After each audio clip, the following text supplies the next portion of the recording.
Séance 4, les fondements du judaïsme. Dans cette séquence, vous allez essayer de comprendre les fondements du judaïsme, c'est-à-dire comprendre quelle est la religion qui est pratiquée par les Juifs dès l'Antiquité, qu'est-ce qui constitue cette religion et comprendre ce qu'on appelle le monothéisme juif.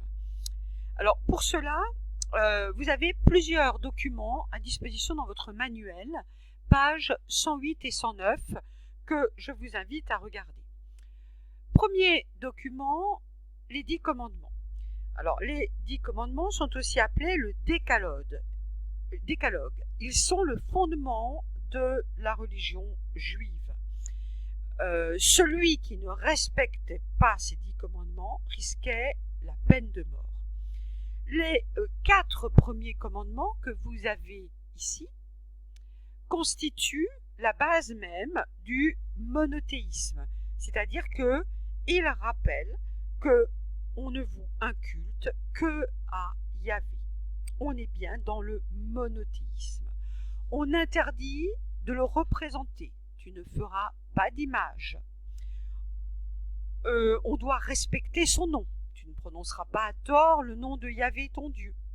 Et on doit respecter le jour du repos, le 7e jour, lors duquel Yahvé s'est reposé lorsqu'il a créé le monde. Alors, vous avez ici les 5 autres commandements qui rappellent des principes essentiels pour la vie de toute la communauté, pour pouvoir vivre ensemble. Vous avez ensuite un second document qui est ici avec un texte qui nous montre un nouveau lieu de culte. On célèbre ici la construction d'une synagogue. Les Hébreux pratiquent leur religion dans des synagogues. Et on voit ici, on comprend que les synagogues deviennent le seul lieu de culte après la destruction du temple de Jérusalem. Alors la synagogue est d'abord faite pour la lecture de la Bible et pour l'enseignement. Il faut pouvoir accueillir plusieurs centaines de personnes. C'est un centre de vie avec des bains rituels, avec des chambres pour les pèlerins de passage. Et on a de nombreux éléments décoratifs qui sont importants et qui doivent être présents. Alors ici, vous avez la synagogue de Capharnaüm en Palestine, les vestiges de cette synagogue établie sur les rives nord du lac de Tibériade, pas très loin du Jourdain, des eaux du Jourdain. Et c'est là que Jésus va entamer sa mission, sa première mission de prédication. Les archéologues y ont travaillé, ont restauré cette synagogue qui date de la fin du IIIe siècle après Jésus-Christ. C'est une construction rectangulaire assez grande dont la façade est tournée vers le sud, c'est-à-dire vers Jérusalem. On a une salle carrée à colonnade qui est la pièce importante, l'élément important, avec des bases de pierre et une galerie pour les femmes.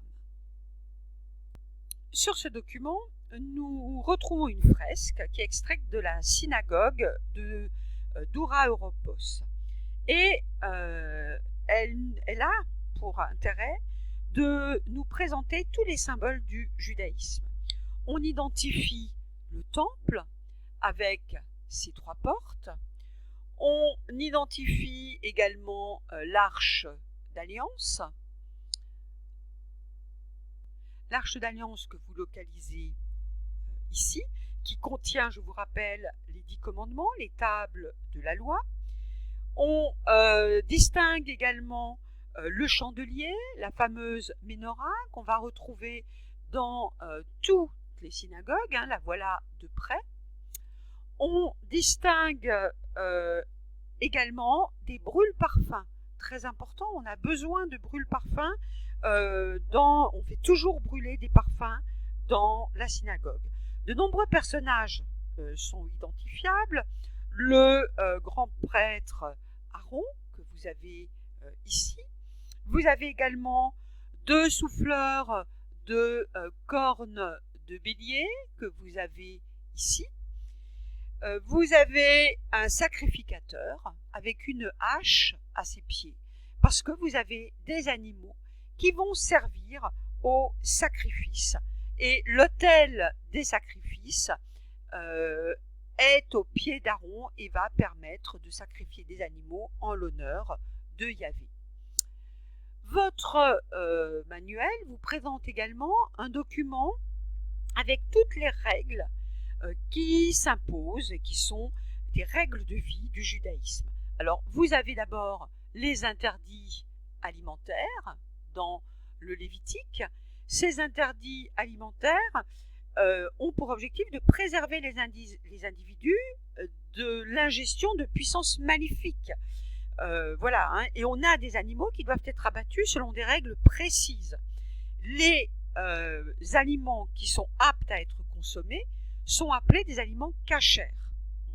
Alors, le judaïsme commande donc de ne pas consommer d'animaux qui ont les caractéristiques suivantes: un sabot fourchu, fendu en 2 ongles, qui rumine.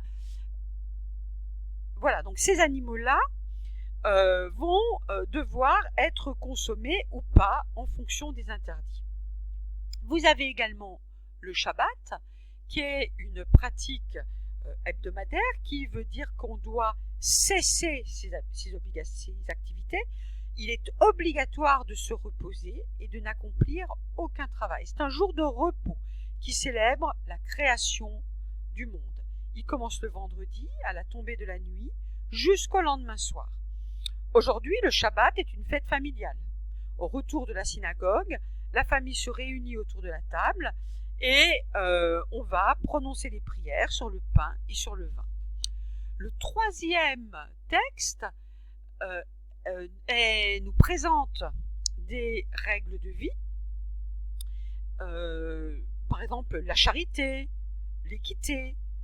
La charité, ça veut dire donner aux plus pauvres. L'équité, c'est la justice, le respect du prochain, qu'il soit juif ou non. Ce sont des règles de vie extrêmement importantes. Alors, votre travail.